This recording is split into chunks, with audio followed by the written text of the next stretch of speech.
ಎಲ್ಲರಿಗೂ ನಮಸ್ಕಾರ ಸ್ನೇಹಿತರೆ. ಪಂಡಿತ್ ಭೀಮ್ಸೆನ್ ಜೋಶಿ ಅವರ ಒಂದು ಸಣ್ಣ ಕಿರುಪರಿಚಯನ್ನು ಮಾಡಿಕೊಳ್ಳೋಣ. ಹಿಂದೂಸ್ತಾನಿ ಸಂಗೀತ ಕ್ಷೇತ್ರದ ದಿಗ್ಗಜ ಕಂಚಿನ ಕಂಠದ ರಾಗಭೈರವನೆಂದು ಹೆಸರು ಪಡೆದ ಪಂಡಿತ್ ಭೀಮ್ಸೆನ್ ಜೋಶಿ ಅವರು ಮೂಲತಃ ಕರ್ನಾಟಕ ರಾಜ್ಯದವರಾಗಿದ್ದರು. ಈಗ ಅವರು ಮಹಾರಾಷ್ಟ್ರದ ಪುಣೆ ನಗರದಲ್ಲಿ ವಾಸವಾಗಿದ್ದಾರೆ. ಮಹಾರಾಷ್ಟ್ರದ ಜನತೆ ಜೋಶಿ ಅವರನ್ನು ಮಹಾರಾಷ್ಟ್ರದ ಆಸ್ತಿ ಎಂದು ತಿಳಿದಿದ್ದರು.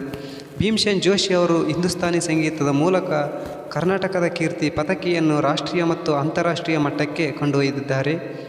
ಪಂಡಿತ್ ಭೀಮ್ಸೆನ್ ಜೋಶಿ ಅವರು ತಮ್ಮ ಶಾಸ್ತ್ರೀಯ ಸಂಗೀತ ವಿದ್ಯೆಯನ್ನು ಶಾಸ್ತ್ರೀಯ ಸಂಗೀತ ದಿಗ್ಗಜಯ ಕುಮಾರ ಗಂಧರ್ವರಲ್ಲಿ ಕಲಿತರು. ಬಿಜಾಪುರ, ಪುಣೆ, ಗ್ವಾಲಿಯರ್ಗಳಲ್ಲಿ ಉಸ್ತಾದ್ ಹಫೀಜ್ ಅಲಿ ಖಾನ್ ಅವರ ಹತ್ತಿರ ಹೆಚ್ಚಿನ ಸಂಗೀತ ಅಭ್ಯಾಸ ಮಾಡಿದ್ದರು. ಪಂಡಿತ್ ಭೀಮ್ಸೆನ್ ಜೋಶಿ ಹಿಂದೂಸ್ತಾನಿ ಸಂಗೀತ ಲೋಕದ ವಿಶ್ವವಿಖ್ಯಾತ ಗಾಯಕ. ಕಿರಣ್ ಘರಾಣ ಶೈಲಿಯಲ್ಲಿ ದಿಗ್ಗಜರಲ್ಲಿ ಒಬ್ಬರು. ಮರಾಠಿ ಅಭಂಗಗಳ, ದಾಸರ ಪದಗಳು, ನಾಟ್ಯಗೀತೆ, ಚಲನಚಿತ್ರಗಳಲ್ಲಿ ಹಾಡಿ ಸಂಗೀತ ಅಭಿಮಾನಿಗಳನ್ನು ಮನ ಗೆದ್ದಿದ್ದಾರೆ. ಇಂತಹ ಮಹಾನ್ ಸಂಗೀತ ದಿಗ್ಗಜಯ 1922 ಫೆಬ್ರವರಿ 19ರಂದು ಗದಗಿನಲ್ಲಿ ಜನಿಸಿದ್ದರು.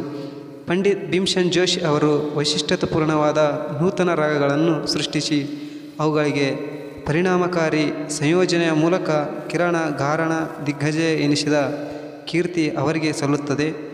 ಪಂಡಿತ್ ಭೀಮ್ಸೆನ್ ಜೋಶಿ ಅವರು ವಿಶಿಷ್ಟಪೂರ್ಣವಾದ ನೂತನ ರಾಗಗಳನ್ನು ಸೃಷ್ಟಿಸಿ ಅವುಗಳಿಗೆ ಪರಿಣಾಮಕಾರಿ ಸಂಯೋಜನೆಯ ಮೂಲಕ ಕಿರಣ ಘರಾಣ ದಿಗ್ವಿಜಯ ಎನಿಸಿದ ಕೀರ್ತಿ ಅವರಿಗೆ ಸಲ್ಲುತ್ತದೆ. ರಾಗಗಳ ನವನವೀನ ಶೈಲಿ, ಅವುಗಳ ಮೇಲಿನ ಅವರ ಪ್ರಭುತ್ವವು ಅದ್ಭುತವಾಗಿತ್ತು. ಇವರು ಭಾಗ್ಯದ ಲಕ್ಷ್ಮೀ ಬಾರಮ್ಮ ನಮ್ಮಮ್ಮ, ನೀ ಭಾಗ್ಯದ ಲಕ್ಷ್ಮೀ ಬಾರಮ್ಮ ಎಂದು ಹಾಡಿದ ಕನ್ನಡ ಪದ್ಯವನ್ನು ಕೇಳದ ಕನ್ನಡಿಗನಿಲ್ಲ ಮತ್ತು ಕನ್ನಡ ಚಿತ್ರರಂಗದಲ್ಲಿ ದಾಖಲೆಯನ್ನು ಸ್ಥಾಪಿಸಿದ ಸಂಧ್ಯಾ ರಾಗ ಚಿತ್ರದಲ್ಲಿ ಭೀಮ್ಸೆನ್ ಜೋಶಿ ಅವರು ಹಾಡಿರುವ ನಂಬಿದೆ ನಿನ್ನ ನಾಡದೇವತೆ ಎಂಬ ಗೀತೆಯು ಇಂದಿಗ ರಸಿಕರ ಹೃದಯವು ತಲ್ಲಣಿಸುತ್ತಿದೆ. ಇಂತಹ ಮಹಾನ್ ಸಂಗೀತಗಾರನಿಗೆ ಅನೇಕ ಪ್ರಶಸ್ತಿಗಳು ಸಂದಿವೆ.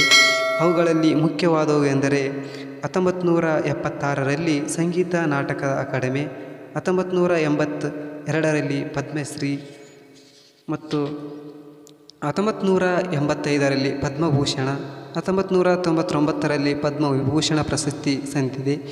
ಇವುಗಳಲ್ಲದೆ ಕಳಸವಿಟ್ಟಂತೆ ಅವರ 89ನೇ ವಯಸ್ಸಿನಲ್ಲಿ ಭಾರತ ರತ್ನ ಪ್ರಶಸ್ತಿ ಸಿಕ್ಕಿರುವುದು ನಮ್ಮ ಕನ್ನಡ ನಾಡಿಗೆ ದೊಡ್ಡ ಹೆಮ್ಮೆ. ಏಕೆಂದರೆ ಸರ್ ಎಂ ವಿಶ್ವೇಶ್ವರಯ್ಯ ಅವರ ನಂತರ ಭಾರತ ರತ್ನ ತಂದುಕೊಟ್ಟ ಕನ್ನಡಿಗರಲ್ಲಿ ಭೀಮ್ಸೆನ್ ಜೋಶಿಯವರು.